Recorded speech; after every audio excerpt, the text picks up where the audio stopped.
Look, if you saw Avery Patterson's mic'd up segment with Carolina women's soccer recently, you saw that she shouted out pretty much everyone in Chapel Hill and some people who are not in Chapel Hill. Avery, right off the top, is there anyone you didn't get to that got mad that you need to shout out right now? Actually, yeah, my club coach from home texted me and said, wow, Armando Baycock could get a shout out, and I couldn't even land one. And I said, well, I mean, my dad was 22 after Armando too, so it was kind of a hard cut.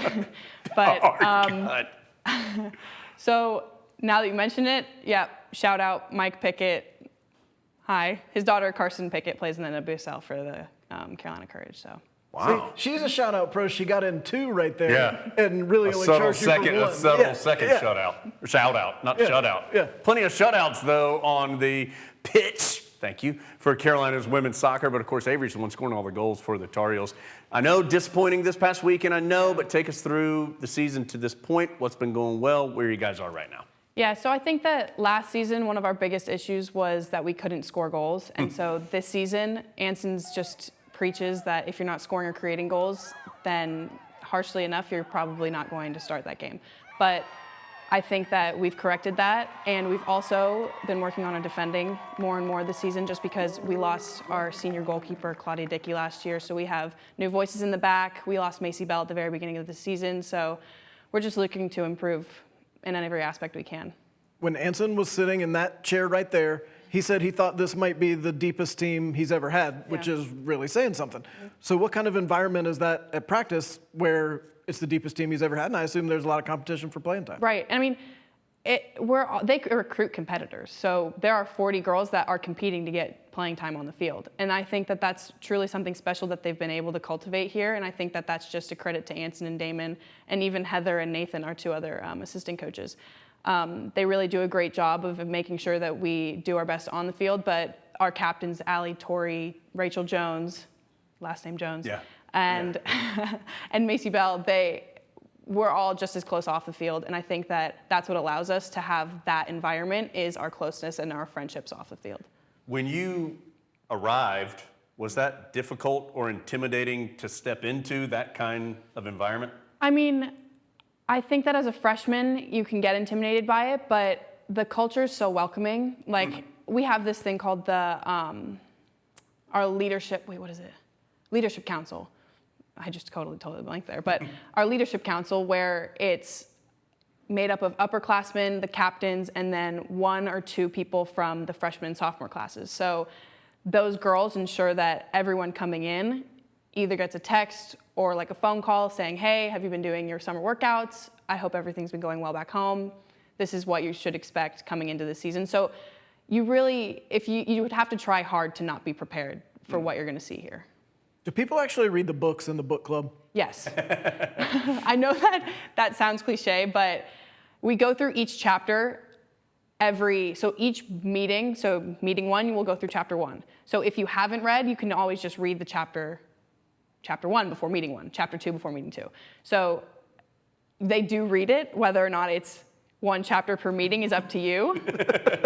Read at your own pace, right? Exactly. It's an individualized thing. It's an individualized plan that you can have, but little insider information probably more than most read chapter per meeting. All right, what is the key to scoring goals? What makes a good goal scorer? See, I think for me, what allows me to score goals is that I've been on the other side of it. So my freshman year and my sophomore year, I played center back, coming back off of injury my freshman year, and then sophomore year I played outside back, whether that was on the left or right, just depended on the game. But I think that as a defender, I grew up an attacker, so I knew what the attackers were gonna do. And so now it's just flipped back to that. So for me, it's just knowing how to break down your opponent. And so we have this thing called Instat that Damon preaches, and it's like our holy grail as to how you prepare for the next game, basically. And it's an app where you can look up who you're going against and see all their best actions, their worst actions. So it's really just preparing yourself as much as you can before the next game for what their tendencies are and how you can expose them. A lot of one-on-one competition under Anson in practice, of course. Who's a Tar Heel defender who you just don't want to go against her? You know it's going to be a pain. She's tough. It's hard to finish against her. I would say Tori Hansen. She's our center back right now, senior captain, and her, Julia Dorsey, honestly, our whole back line. We had 1v1 day yesterday, and I went against Tessa Delarose, our freshman, who's, credit to Tessa, she has been a stud coming in.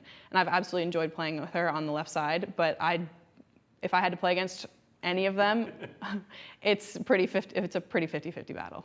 Shout out Tessa. Shout out Tessa. Yeah, shout out Tori. Shout out Mox. Shout out Julia. All of them. This weekend was a rarity for Carolina. Tar Heels had a 2-goal lead, lost that lead. It was just the second time in the history of Carolina women's soccer that happened.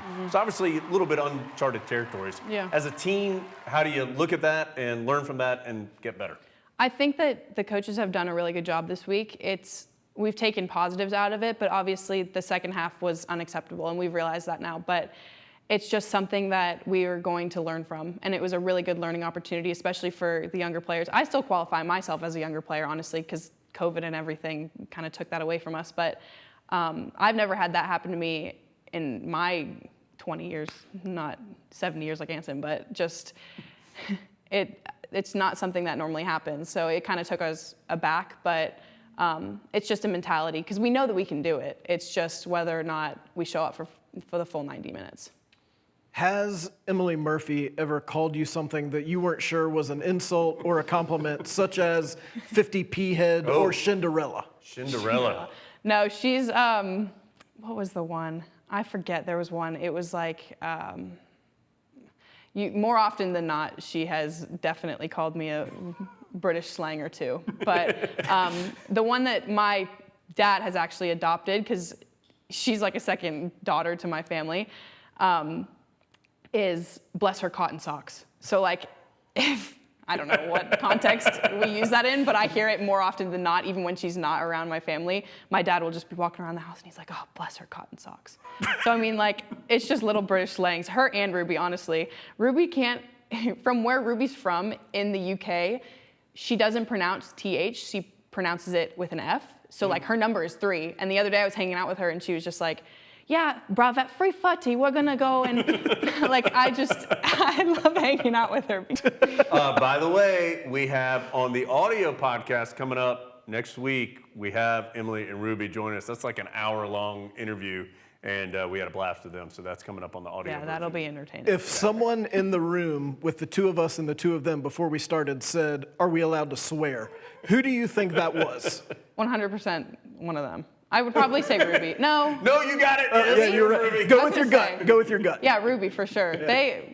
I'm gonna stop myself there. Like Gary was like, one of them, not you guys. You guys are too classy for that. Okay, so what's important moving forward? Obviously, I know you guys just started conference action, but next couple of weeks, what in your mind is important for you? I think just getting our confidence back and getting a couple wins under our belt. We're going on the road to Syracuse this week, and then we come back home to play Boston College.